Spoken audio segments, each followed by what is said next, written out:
Good morning. Welcome to the Teach Better Today morning show where the Teach Better team gets to join you live every single morning, Monday through Friday at 7 a.m. Eastern.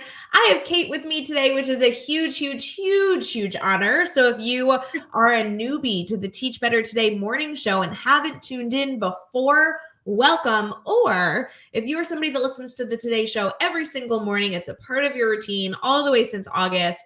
I'm really glad you're here because Kate's going to become one of those educators that you add to your PLN. She's got a great story. She works with Brad Hughes. It's literally going to be baller. So we'll be right back. Get your coffee ready and let's dive in.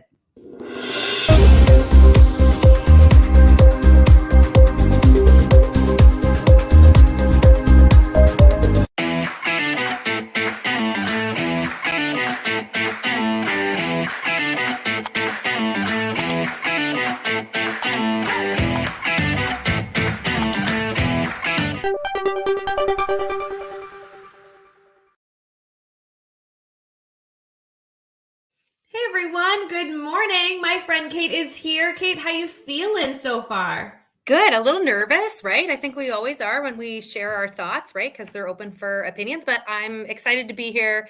I work with Brad and I just feel like it's going to be a good time.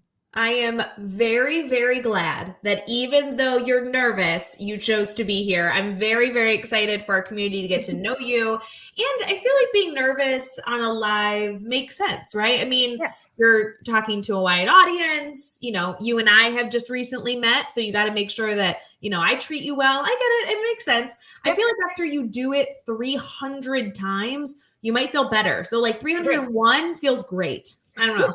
299 to go. Got it. You'll be perfect. Yeah, it's funny. People always talk about this stream, specifically streams on Facebook, YouTube, Twitter, Twitch, and LinkedIn.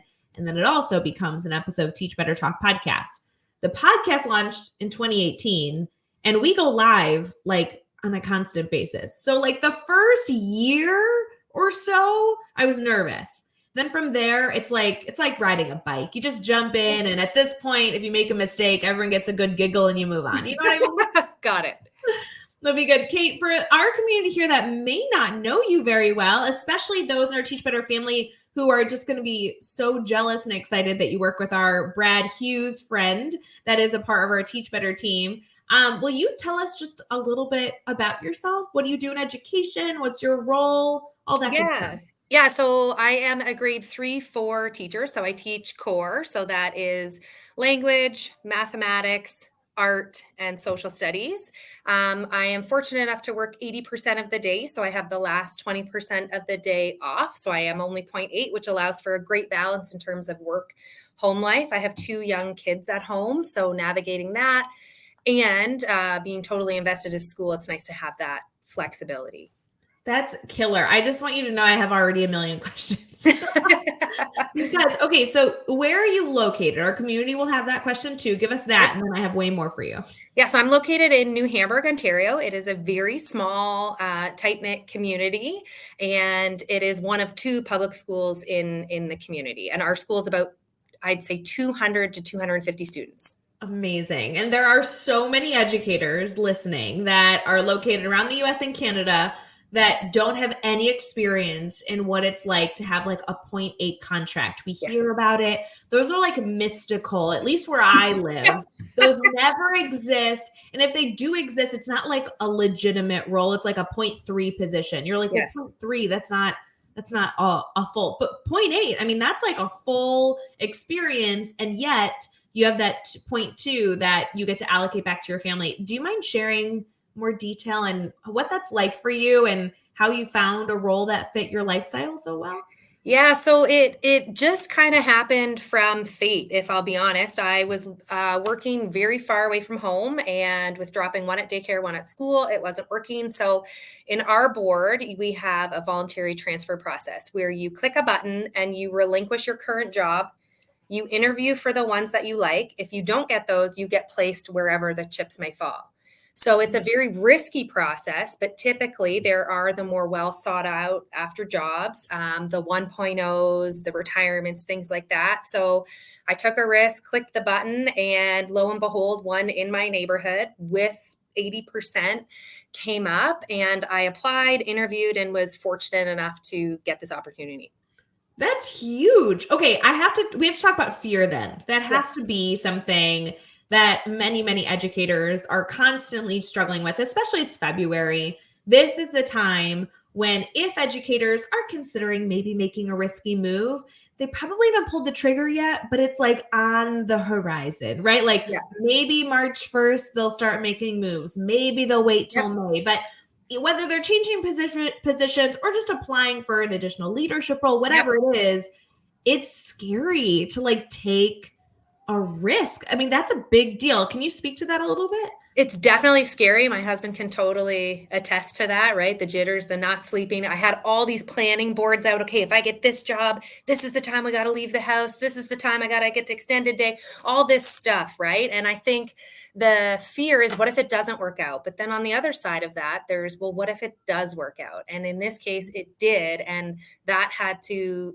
outweigh the fear, because for us, it was, I had a principal tell me once, Kate, you have your whole life to work. You have to do right now what works best for you and your family. And this is truly what worked best for me and my family. And we just took the risk. I prepared really well for my interviews. I did mock interviews with my references to kind of make sure I felt more confident in that role. So you kind of stack the cards in your favor as much as you can. And then you hope for the best, knowing that if it didn't work out, there would be some kind of solution down the road that we could figure out. I love that mindset. I know so many educators more often than not carry a positive mindset, but when it comes to job security, I just feel like that's one that many of us struggle with, is this approach that, well, okay, I'm not very happy where I am. I don't necessarily want to change positions. I just want to change the people I'm working with day to day. I want to be closer to home, whatever it may be. And the trigger, the tough part is right now it's a known element that I don't like versus this unknown that could be a position. What if the position stinks even more than the one I currently have? Or what if the position's really good? And how do I even figure that out? And that just feel like I have so much empathy. I've been there 1,000 times for educators that are dealing with this. I've been there. It's really hard.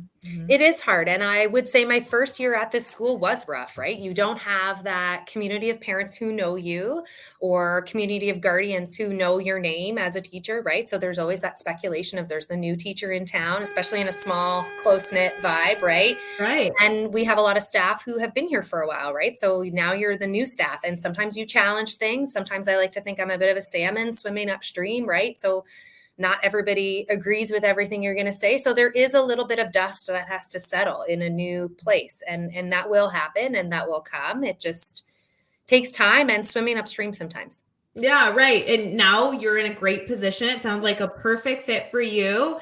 I love that. If any of you are listening and maybe trying to dabble with what your next step could, should, might be, please continue to utilize Kate. I'm sure you can reach out to Kate, or feel free to reach out to anybody on the Teach Better team. Nobody's going to have the perfect answer, but all of us would love to lend our support, our knowledge if we have it, and then any way that we can support you throughout that process. Kate, I love that you brought up doing like mock interviews. Yes. I felt like those are so awkward, but they're so important. Like I do them not as frequently as I want with people, but like I really love coaching educators through that process. And I'm sure your references, your mentors loved giving you feedback so that you could be more successful. Totally. Yep. So cool. Friends, stick with us. We're going to continue to talk to Kate, get through some of her biggest passions, some ideas that she'll be sharing with you, and we'll be right back for our team talk.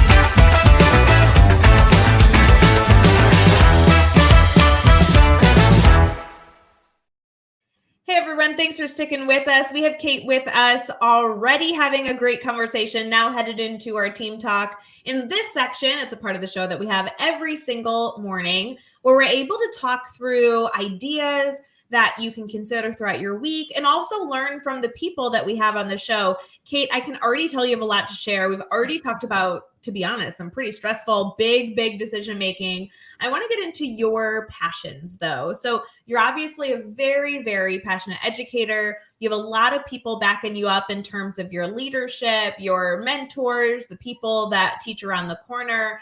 If you had to be reflective on something you hope every educator can kind of keep in mind as they head it and continue to head into their February month, what comes to mind as something that you would love to provide to our community? Yeah, I think that's something I try to work very hard on incorporating is how can we make these kids want to come to school and line up at the door and be excited when you're there greeting them? And how can we make them shine within our four walls, right? Teaching them all of those. We have what we call learning skills, right? There's 6 of them: self-regulation, organization, those things. So how can we teach them those things through a fun and hands-on approach so that when they leave our four walls, we know that they're going to be successful contributing members of our society? Yeah, I think that always sounds great in theory. Yeah. The implementation is hard, and it's really not about doing it great one time. It's No. about doing it great consistently all year long. What's the secret sauce? Is there anything that you Okay. found that if you keep it in mind or if you do it every day, it's really helped you achieve that type of community? Yeah, so this for me has really kind of been something I've developed over the last 3 years. So I take probably 30 minutes of every morning and I devote it to kind of a different area that we're looking to focus on. So, for example, our Monday mornings is called Mindful Mondays, where we talk about self-reg, we talk about breathing techniques. We might pull out a picture book, or it might be a class meeting, a video, something of that sort. Tuesdays is the kids' favorite day. It's called Tinker Tuesday, where I will have some kind of STEM engineering problem on the board, like here's the zip line that I'll have in the class. Now build a capsule that's going to travel smoothly down the zip line, right? You pull in strong and stable structures, that kind of stuff. Wednesdays is Worldly Wednesdays, which I'm passionate about. We talk about different celebrations, what might be going on in the world, pull in a news article, local events, things like that. Yeah. And then Thursdays, Thankful Thursdays. So we record stuff in our journals about how we're feeling, what we're grateful for, reflecting on the world. And then Fridays, we just have fun. So we're kind of hammering those out every morning with being specific and intentional, and all the while recording from my end what they're doing and things like that. So when on our Ontario report card, we write the learning skill section, I can truly sit down and write a story about each kid saying, they are exhibiting problem solving and innovating, and they're creative, and they're thinking about how contribute in a positive way in our classroom, right? Not just is their desk organized and do they line up properly? Like, let's get a little bit deeper with who these kids are in our walls.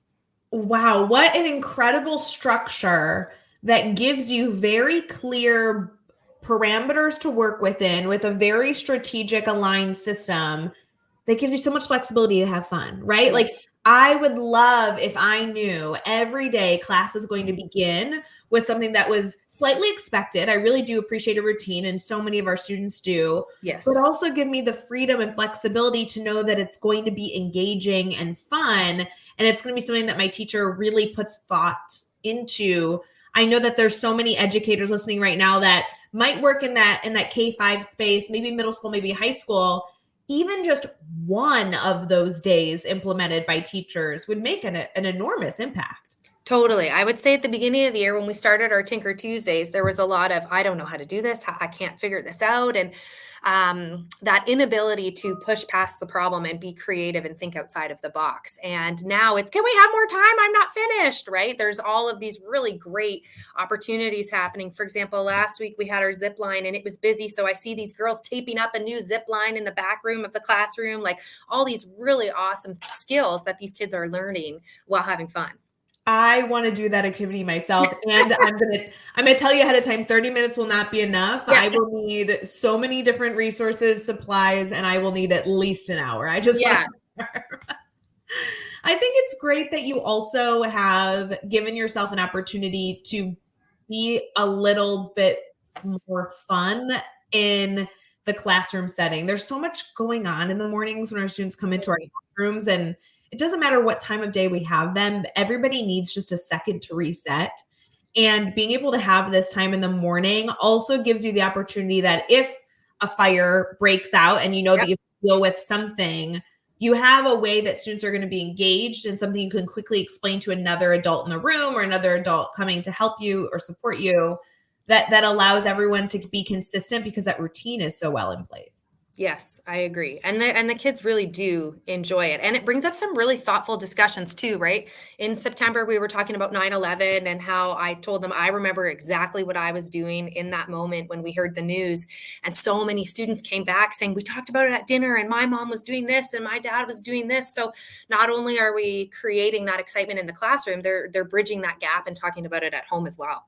And it's something that you know that the parents can become aware of and then ask about every day. It's never, what did you do at school today? Nothing, right? It's an automatic, I know at least you did Tinker Tuesday because it's Tuesday. So what did that look like? Okay, I have to ask like the worst question, because I know that there's a bunch of educators that are hearing this and saying, oh my gosh, I'm so inspired. Okay. And then there's the 1%, and that's what I fall in, where, oh my God, Kate's amazing. I want to be here when I grow up, but that sounds like a lot of work and I'm going to like run out of ideas. And that's my biggest issue with any sort of like bell ringer day specific thing is I'm like, oh my God, for the first 2 weeks, I'm a killer rock star. And then the third week comes and I'm like, I don't know what to do. Like, where your ideas come from? Very fair. So when I first started it was just that. I was kind of like flying by the seat of my pants, right? And then finally I said, no, I'm going to make it into a slideshow. And so I have September slides, October slides. So then this year, I just go in and I change the date. So we're doing the exact same thing, change the date. I might change the slides around pending what's going on in our classroom, things like that. But I have all my ideas and they're stored. So then you spend 1 year of kind of banging your head against the table, creating all this stuff, but then you just circle back to it and you can pull from it when you need it or when you want to move things around. It's all there. I love a year of slides. I love the format that exists. I love that you're saving it, changing the date. You can do quick reflection. Realistically, once a week or once a month, you could like audit what next week or next month will look like. Make sure it fits your kids. Great suggestion with that, Kate. And then the one thing I really also want to emphasize is we've been talking about AI a lot on the show. This might also be an opportunity to turn to some sort of AI program and say, hey, I am a teacher in a second or third grade classroom. We do Tinker Tuesday. Here are like the expectations of why this time exists. It's about 30 minutes. Can you create a few ideas for me? And who knows, maybe they'll be terrible, but like maybe they won't suck and they'll be one. And like that's a step in the right direction. I love that you've given yourself permission to save the strong work product that you've already put in to this, but also are open to new ideas.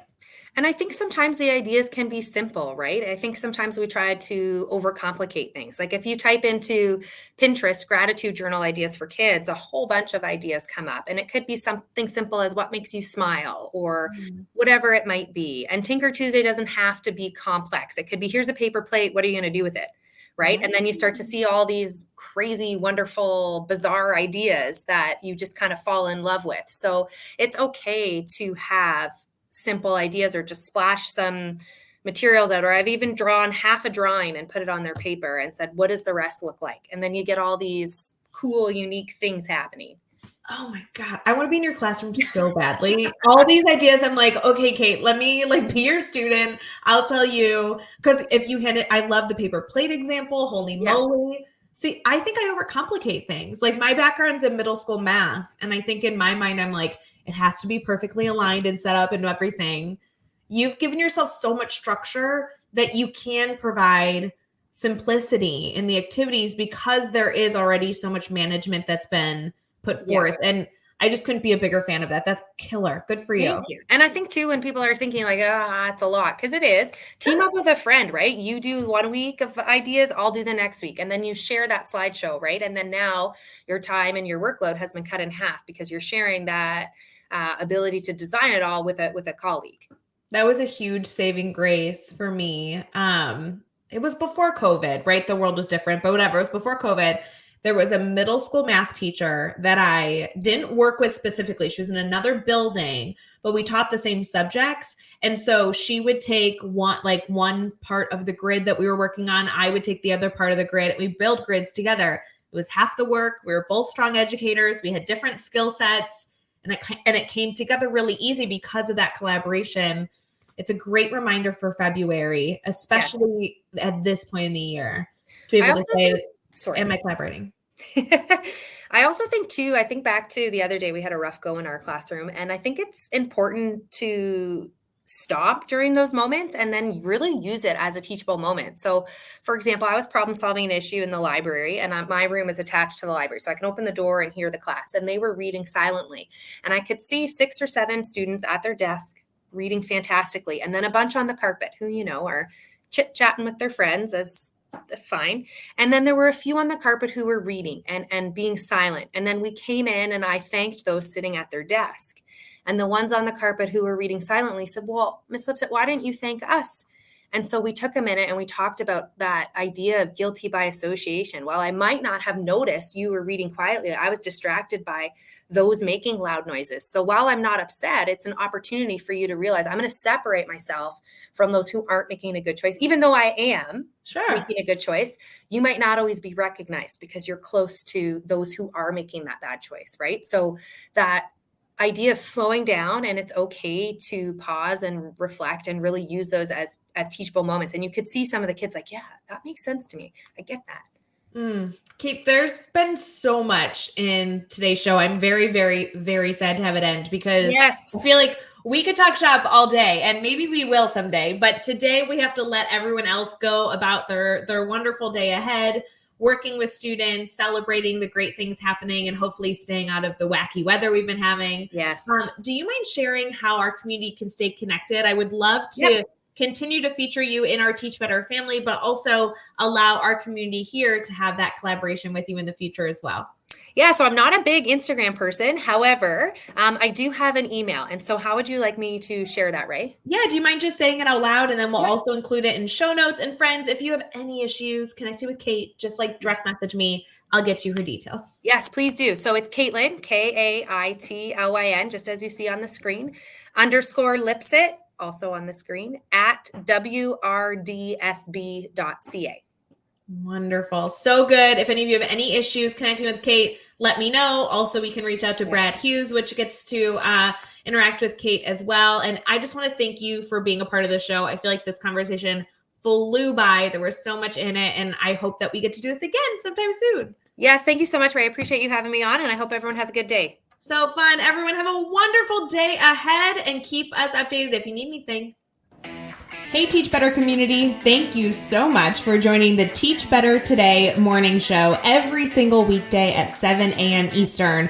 We have so many resources for you outside of this live stream at teachbetter.com, including blogs, podcasts, and professional development that will bring our team to your school.